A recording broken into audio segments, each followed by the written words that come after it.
ఖరీఫ్ మొదలైంది కానీ నేటి వరకు ఆ కాల్వ కింద ఉన్న వేలాది ఎకరాలకు చుక్క నీరు కూడా రాలేదు. దుక్కులు చేసుకున్న రైతులకు వర్షాలు పడ్డ తర్వాత కూడా ఒక్క చుక్క నీరు సైతం కాల్వల్లోకి రాకపోవడంతో పొలాలు ఎడారిగా మారిపోతున్నాయి. వాటిని చూసిన అన్నదాత లబోదిబోమంటున్నారు.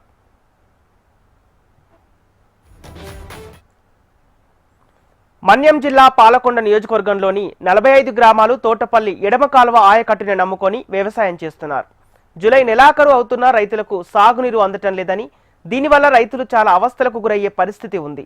కావున వెంటనే సాగునీరు అందించాలని రైతులు విజ్ఞప్తి చేస్తున్నారు. ఇప్పటికే కలెక్టర్కి, ఇరిగేషన్ శాఖకు రైతు సంఘం నాయకులు విజ్ఞప్తి పత్రాలు అందించారు. అధికారులకు మొరపెట్టుకున్నా నేటికి ఎవరు పట్టించుకోలేదని రైతులు వాపోతున్నారు.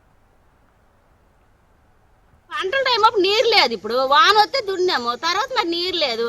ఆ దుక్కులు అలాగే ఉన్నాయి. ఎదలు చేయడం ఎదలు చచ్చిపోతాయి. ఉడుపులు ఉన్నాయి అలాగా. అది మేళ బతుకుతామా? మనమే బతికిన వాళ్ళము. ఆ పంట వస్తే కదా మాకు. మరి మారు పంట ఉందేటి, మాకు అదే పంట. మాకేటి రైతులమే కూలి కొండాడినట్టుగా మాకేటి. మేము పెద్ద రైతులము గట్టు కాదు. ఏదో కూలి చేసుకుందామని అది కూడా లేదు. నీళ్ళు లేవు. నీరు సుక్క కూడా రావడం లేదు. ఎప్పుడు కూడా మాకు నీళ్ళు వదలన్నారు. యాసీలో అప్పుడు ఏమంటే నీరు మాత్రం వదిలేశారు. దేనికి వదిలేరా?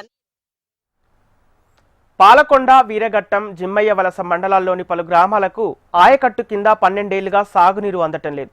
ఎడమ కాలువ ఆధునీకరణ పనుల కోసం ప్రభుత్వం 193 కోట్లు కేటాయించి ఖర్చు చేసినట్లు ప్రకటనలకే పరిమితమైంది. పని మాత్రం శూన్యమని రైతులు మండిపడుతున్నారు. 37 కిలోమీటర్ల పొడవు ఉన్న కాలువలో సుమారు 11 కిలోమీటర్ల వరకే సిమెంట్ లైనింగ్ చేశారని, మిగతా పని ఎన్నేళ్లకు పూర్తి చేస్తారో కూడా తెలియదని ఆక్షేపించారు. పెద్ద బుడ్డడి వద్ద సైఫోన్ పాడై దశాబ్దాలు దాటిందని, ఇంతవరకు దాన్ని బాగు చేయలేదని రైతులు వాపోతున్నారు. కాలువ నిర్వహణకు 38 మంది లష్కర్లు అవసరమని, కానీ ఉన్నది 6 తెలిపారు. లష్కర్ల కొరత కారణంగా కాలువల్లో నీటి నిర్వహణ సాధ్యం కావటం లేదని, నీరు నిరంతరం వృధాగా పోతుందని సమాచారం. 15 రోజులు అయింది బట్టొగ్గారు. మాకు నీరు రాలేదు, వర్షాలు లేవు. మరి ఎలా బతుకుతాం మేము? యాసీలప్పుడు తలుపులు పానని నీరు ఒగ్గేశారు. ఇప్పుడేం తలుపులు దించేశారు బట్టి పని చేస్తామని. మాకు ఎగువలు నీరు వదలలేదు, మాకు నీరు రాలేదు. అవగండి దున్నేసి అలాగ ఉన్నాయి. మాకు ఇప్పుడు ఉడుపు లేక ఇక్కడ కూర్చోన్నాము. దున్నేసి ఉన్నాయి, ఎండిపోతాయి. తాటర్లు ఎక్కడవక్కడే ఉన్నాయి. ఏవో పనులు లేక తాటరు కూడా కడిగేస్తాండ్రు నీరు లేదని. కోట్లు ఖర్చు చేసి నిర్మించిన ప్రాజెక్టు మధ్యలో నిలిచిపోవటం వల్ల షెల్టర్లు, బోరు పైప్ లైన్లు మరమ్మతులకు గురవుతున్నాయి. కావున తక్షణమే 32 మంది లష్కర్లను నియమించాలని కోరారు. తక్షణమే జంగిల్ క్లియరెన్స్ చేసి సిల్ట్ తీసి మదుపులు, షెల్టర్లు బాగు చేయాలని రైతులు కోరుతున్నారు. తోటపల్లి ఇరిగేషన్ అధికారులు కాలువల ఆధునీకరణకు, ఇతర అవసరాలకు ఈ ఏడాది 26న బడ్జెట్లో కేటాయించింది 47 కోట్ల రూపాయలని చెప్పారు. తోటపల్లి కాలువ కోసం 590 కోట్ల రూపాయల నిధులు కేటాయించాలని ఆంధ్రప్రదేశ్ రైతు సంఘం డిమాండ్ చేస్తోంది. నీరు అందుక పొలాలన్నీ ఎండిపోతున్నాయి. దాని నుండి వర్షం కోసం ఎదురు చూస్తాం. వర్షం కూడా పడట్లేదు. చెరువులు మొత్తం ఎండిపోయి పనులు లేక జనాలందరూ ఇది రోడ్డు పడ్డారు. అందరూ కూర్చుంటున్నారు. పంటలు కూడా ఎండిపోతున్నాయి. ఉడిసినవి కూడా పూర్తిగా ఎండిపోతున్నాయి. మా పరిస్థితి బాగా అధ్వానంగా ఉంది. ప్రభుత్వం దీనికోసం చర్య తీసుకోవాలని కోరుకుంటున్నాం.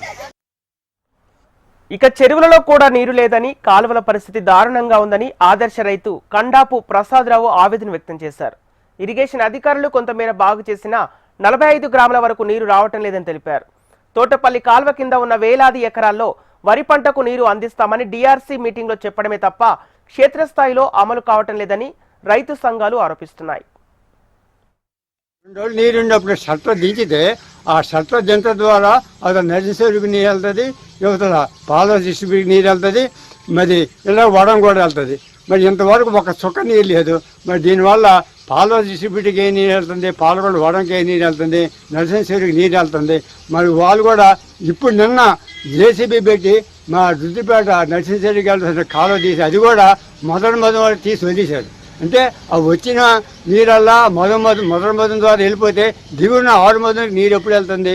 మరి అది చేసినప్పుడు ఏంటంటే కనీసం నర్సింగ్ వరకు కూడా ఆ కాలువ తవ్వితే బాగున్ను.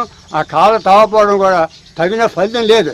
ఎందుకంటే అది మొదటికే పరిమితం అవుతుంది. తగ్గిన 4 మొదలు కూడా పరిమితం కావు. ఇది చెప్పుకోవాలంటే ఇరిగేషన్ శాఖ వైఫల్యము, లేకపోతే కాంట్రాక్ట్ చూశాడు.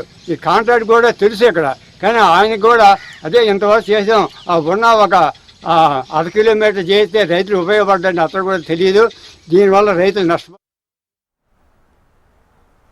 ఒకప్పుడు నక్సలైట్